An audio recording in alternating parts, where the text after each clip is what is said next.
I just turned it on as you said that. Okay. Alan, hi, can you hear us okay? Alan and Linda?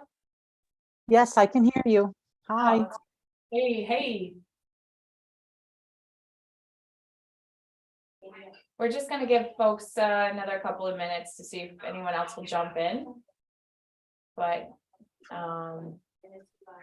get going in a minute. Is everyone cozy? Yeah, cozy. It's actually nice and cozy here. Like Yes. it's pretty cozy here. So they've got the heat turned up for our meeting. It feels great. Thank you. Thank you. That's great.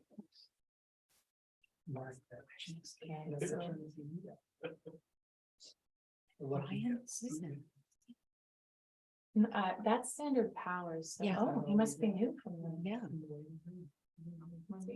Okay. All right, let's jump in. I don't think we have anyone else on. No. No, I don't think so. My name is Kimberly Rawson and I'm the chair of the Community Power Committee. And we are an 8-member committee formally established by the Select Board on September 14th of 2022. And I'd like to just get started with some introductions.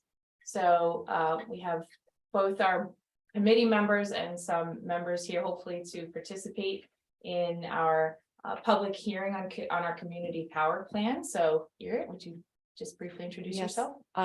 My name is Irit Levy. I'm also a member of the Renewable Energy Committee, now called Community Power Committee. And people in Zoom land? Linda, would you get started? Hello, I am Linda Coleman, member of the Community Power Committee. I'm very excited to be here. This is just so wonderful. Alan? Hi, I'm Alan Burko. I'm on the Community Power and I'm an alternate on the planning board. And I'm also very excited about this project. So welcome, thank you. And we have somebody from Standard Power we haven't met before. Hi. Hi there. Yeah, you can join us. You could put here or there, whatever. Sorry, what's your name? I'm Ryan Polson. I have worked at Standard Power for a while, but Emily and Bob have typically worked with you guys. So they had other community power meetings tonight. So they asked me to fill in if there were any questions that needed some answers to. Awesome, thank you. We're happy you're here. Thanks for joining us. And Rich? Can you hear us? Rich? Rich Rita, we're happy you're here. Thank you for joining us. And it looks like we have Amy Dill. Hi, Amy. Hi, Amy. Deborah's iPad, welcome. And Jenny Lucas, welcome. And another committee member just joined us. Go ahead. Tom Prendergast from Jugtown. I'm on the red team. I don't know anything yet. I'll poke holes in your plans Okay. if I'm good at it. Try. I'll try. All right, so I'm gonna, are we sharing screen yet? Not yet. So we're gonna go through just a brief overview of community power and a snippet from the plan. And then we'll talk about the process going forward. So this is the first of 2 public hearings. The second one is on January 25th at 6 p.m. It's also a hybrid meeting, so if you weren't able to make it tonight, people weren't able to make it tonight, they can certainly join us at the next one. So we went over that first slide, so if we could go to the next one, that would be great, just to give folks a little bit of background. So community power was signed into law in 2019. It was House Bill 315, and it received bipartisan support. It was signed by the governor. And what it allows for us to do is the bulk purchase of electricity, so we're able to negotiate the best rates, and we can also choose where we're purchasing our electricity from. So it's a fantastic opportunity, and we are one of the earlier adopters, but there are certainly many towns around New Hampshire that have taken advantage of this bill that passed into law in 2019, and we are hopeful that we can join the other towns in New Hampshire that are taking advantage of this. Okay, next slide. Oh, we've got someone coming in. Yeah, I'm not seeing my mouse or something. Oh, Sorry. no, you're good. If you need, I've got some Mac skills if you need permission for Yeah, it's just like my mouse. I've got some mac and cheese skills. that. Oh, my daughter has them. Maybe we can escape from that if you close out of like stop sharing your screen. Yeah, Maybe That's it's- what he's having the Oh, problem I doing. don't even know how to do that. then my escape key is not cooperating. Hmm. There we There it go. goes. There we go. And Yeah, there good. it is. Sorry about that. No, that's fine. Yeah. So we really want people to know that community power, adopted community power does not cost the town anything extra. So this is going to be a non-monetary warrant article that we put forward for people. So we want everyone to know that this is, this gives us a lot of options, but it's not gonna have any cost to residents, taxpayers. So thank you. And again, emphasizing that what community power does is it allows us to negotiate for the best electricity rates. And we can go to the next slide. And it's an optional program, so there isn't a window where people can enroll they can choose various options in the program.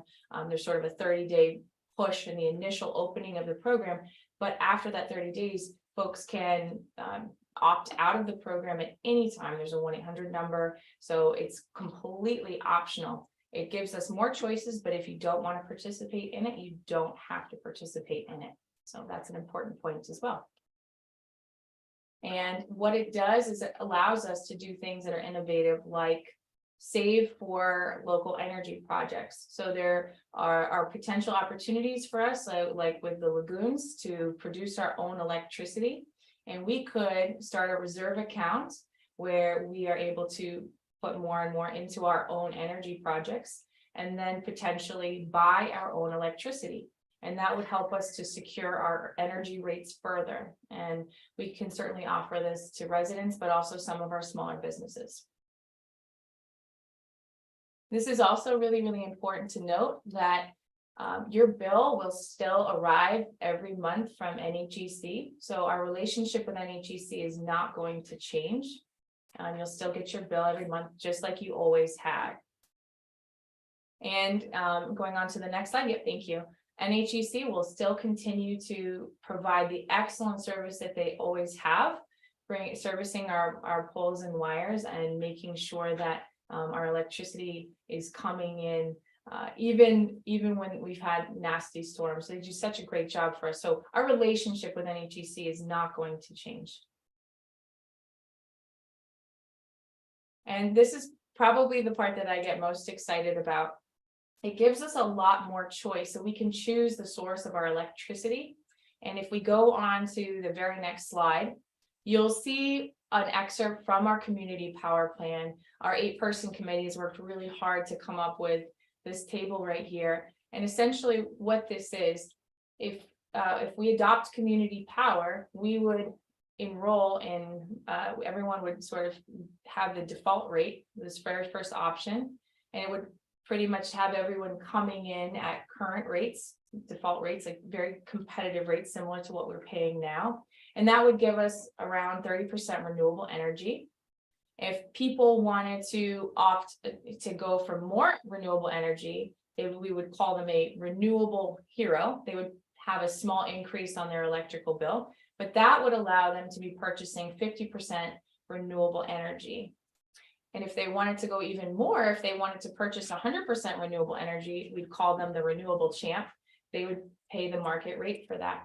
There's also the choice for someone who just wants to save the most money, and that's the lowest rate, and that meets the state minimum requirements. So this would allow for 4 different options for people, for ratepayers with their electricity bill.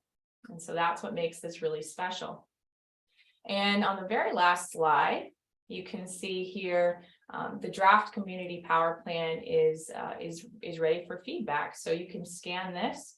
And if you're not able to be here with us via Zoom today or in person with my people here, you can shoot us an email.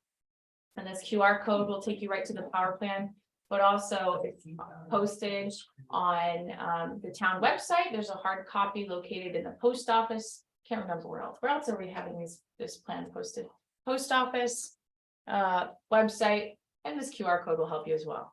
And the ultimate goal here is we want to create a document that's encompassing and inclusive so that we can adopt community power as a non-monetary warrant article on at our March town meeting. And this is the draft language that we have.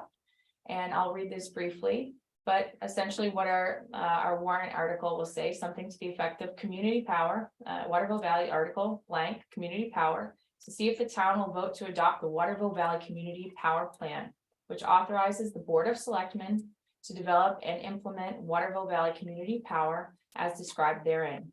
It has no impact on the town budget, and it, recommended by the Board of Selectmen. We're hoping to get a full slate of support there, but something to that effect. And again, this is a draft warrant article, and we're planning to have this on the ballot in March.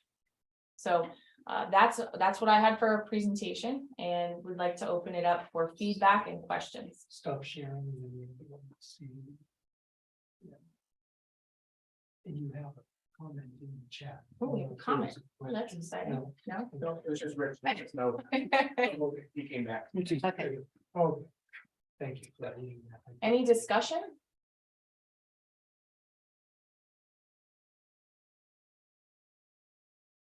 Well, I'll ask some questions, Kim, just for the record. So Sure. it's here.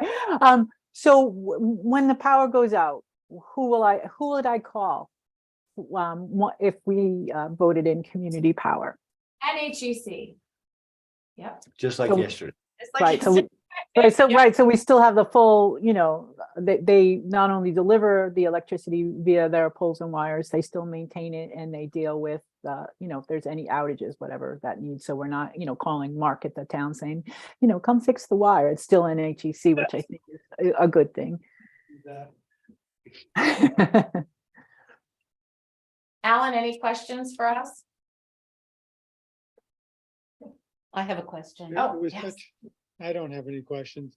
Thanks. I'll ask one. Okay, see who can answer. Oh. So when we sign up for community power, and if we don't choose one of the four, we sign up for by default. It'll be the 30%.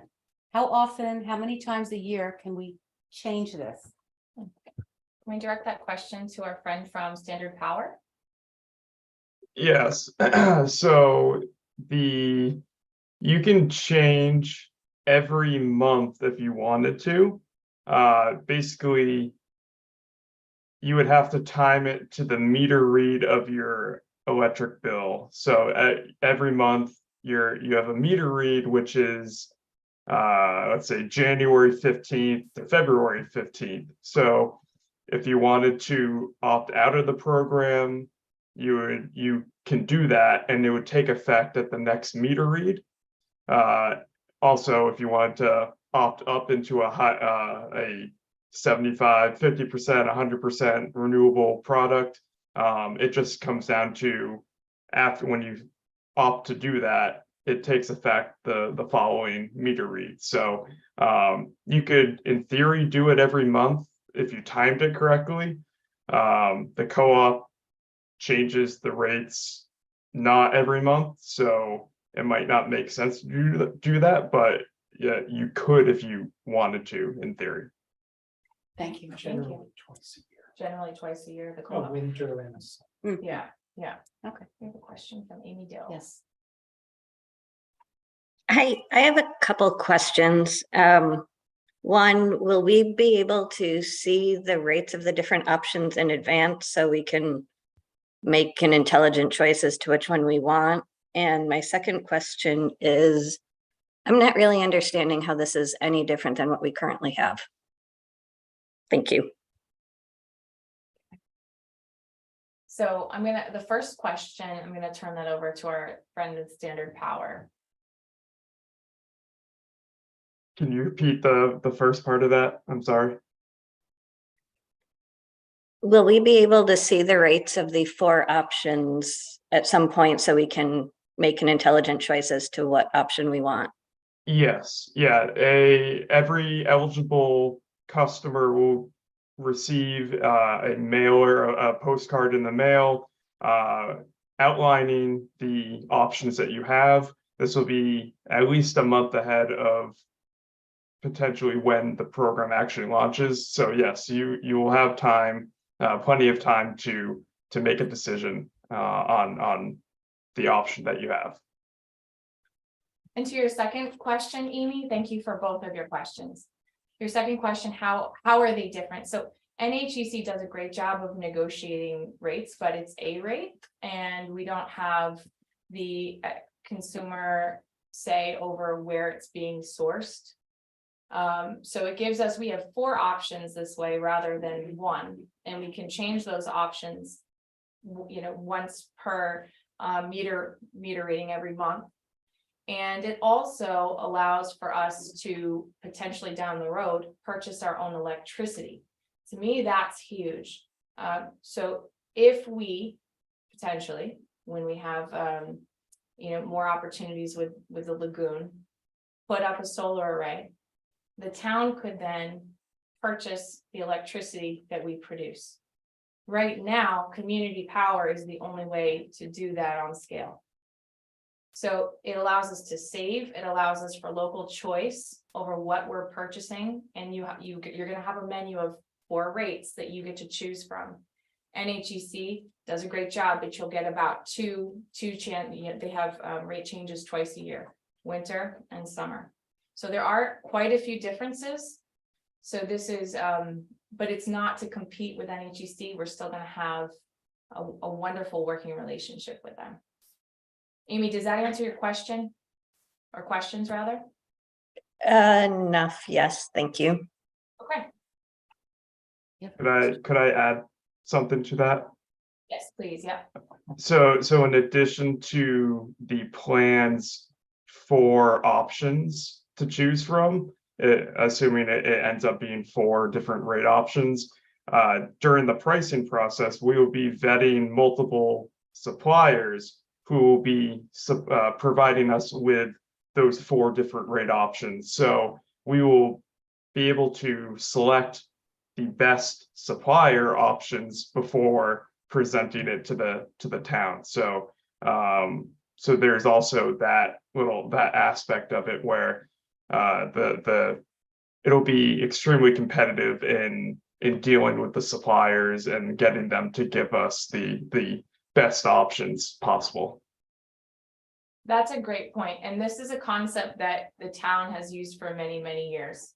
So the town historically has used energy brokers and negotiated for the best rates. So it's not an unusual concept. Community power just passes that same concept of what we've done here as a town for negotiating the best rates to the ratepayers. So it's something we have done before here. Right. And Kim, can I just add that really the icing on the cake is something that you had in one of your slides, which was and you talked about that we could start a reserve fund for our own projects, which is something that, we don't get with NHEC. And it's also, completely overseen through the town process, through the town governing process. So there's a lot of oversight and transparency. Oh, does Jenny have a question? Jenny's question is, what is Standard Power's role in the program / proposal? Thank you. So Standard Power Good Energy have been our consultants in helping us draft the community power plan. Does that answer your question? They came on as consultants. And I'd like to just add to that they're working with other communities in the state. So they're out there. Yeah. This is a new law, right? Only since 2019, and it was pretty dormant over the COVID situation. So as a town manager or under the town, there's not a lot of experience with the new law. So they're really the subject matter experts at this point on how to implement the plan. They're helping us with the drafting of the warrant article. They're helping us with the drafting of the plan. They'll go with us because our plan will go to the PUC Yes. for the state, at the state level, and they'll help us with that. And there isn't any cost to us to have them as the consultant. So it's been great to have them as the subject matter experts. And Community Power has a lot of aspects that are state mandate. So, or they're mandated by the law. So it would be overwhelming for us as a committee to take it on without having outside expertise. And they have been extremely helpful in this whole process. So we're grateful for their expertise. Yeah. Other questions? Hi, Kim. This is Rich Rita. May I ask a question? Yes, please, Rich. So first, let me thank you and the committee for all this wonderful work. I think you have solid support from the select board going forward with this. So the two questions are one's really not a question. One's really a request. Can you perhaps just let people know a little bit more about where Waterville Valley is with regard to other towns in the state of New Hampshire on this effort to move in this direction, just to give people a sense that maybe we're not on the event guard, so to speak, but we're following a well established process, although it is new. So if you can say a little bit more about that. And secondly, could you perhaps talk about what impact, if any, this would have on EV recharging stations for either residential homes or commercial businesses? Thank you. Okay, thank you so much for your questions. So we are definitely we are in I would say there's a bubble right now, a huge bubble of towns that are going towards community power, but we are not the first wave. There have been major cities that have adopted. There's been towns about our size that have adopted. Off the top of my head, I can think of Nashua as a major city that's adopted. But I also think I should probably ask Brian, because he's probably got the latest list. I mean, it is happening faster and faster. The number of towns that are adopting. Ryan, do you have the latest list, or can you drop a few top towns that have just adopted? Yeah, so I can't speak fully to the our competition, but for Standard Power, we have 12 active communities, 4 who have fully completed their plans and have their community approval. That's Keene, Swansea, Wilton, and Marlborough. So those 4 technically we could start doing contract work now, technically. And then 7 additional towns are in the process of, we're in the process of helping 7 additional towns through to town meeting. I know that there are probably another dozen from our competitors that are also in either working towards town meeting right now or have completed, just like the Keene and Swansea and who I just mentioned. So there is a good handful of communities that are completed and ready to start their program or almost completed their process. Okay, thank you. And Linda, I could see there being a lot of benefit to community power and EV relationship long term, but you are our EV expert, so I'm going to call on you to speak to answer. Rich, you like how I just passed that off to you? If you could answer, Well, I think the impact on EV charging stations would depend if it's on the deal that we get with who we buy our electricity from, if they're offering a lower rate at night, and if it's residential or commercial. What do you think, Ryan? EV, Emily is the EV person, but I do think because it's similar to we get people asking about, what if I have solar on my roof? Can I still participate? And the simplest answer is yes. And there's still some details that we're working out on to be able to give a definitive answer on that. But the short answer is yes for solar. So EV is interesting. That I'm not sure, and I can find out. I can check with Emily and Bob because they might have the answer that I just don't know. And it's But more it- complicated, like I said, with residential or commercial, because if you're in a commercial place and, you know, you have a lower rate at night, then everyone is going to want to just charge at night, and that will Right. not be able to happen. But residentially, they could be different. And I think it also comes the supplier of the electricity also might factor in. They might have to, at least with solar, they have to agree to allow it, I think, which I think won't be an issue for the suppliers that are competing in community power, because they kind of have to know that people will have solar. But yeah, it could be something similar where the supplier also plays a role in the EV stuff, but I don't know 100%.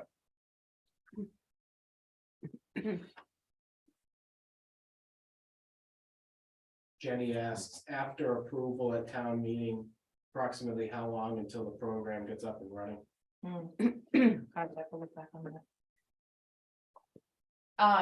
It can happen pretty quickly. Ryan, do you know the exact timeline? Is it 30 days? So the town meeting is one half of the process. The PUC approval is the other half.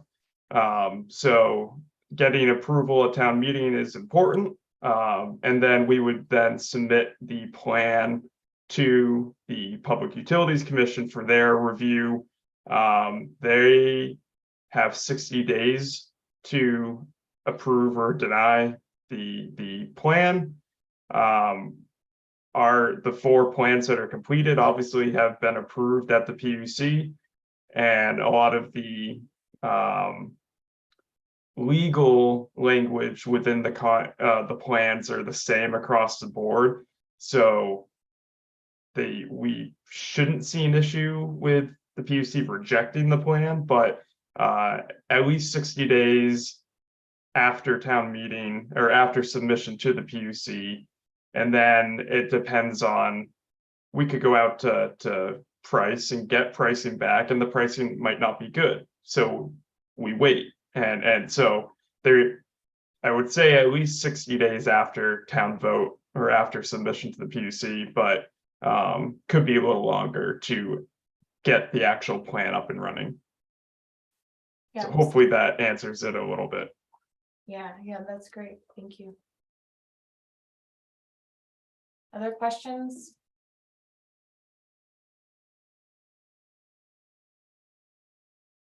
Initially, we were gonna try to go a little bit earlier and try to get an approval by the PUC ahead of time, but to bring to town meeting, but we ended up not being able to do that, so. But that's okay. The old horse and cart. Yeah, situation. yeah, yep, exactly, yeah. Any other questions? Anything else you want to cover? I'm good. That's it. All right. Thank you, everyone, for your time. Thanks for your great questions. So if you are out in the community and you hear of somebody who wanted to be here tonight and wasn't able to make it, I'm sure this is going to be a super engaging recording, but if they want to come back and see us again on the 25th at 6 p.m., we'd love to see them. So thank you for your time. Thanks, Kim. Thank you. Good job. Thank you. All right.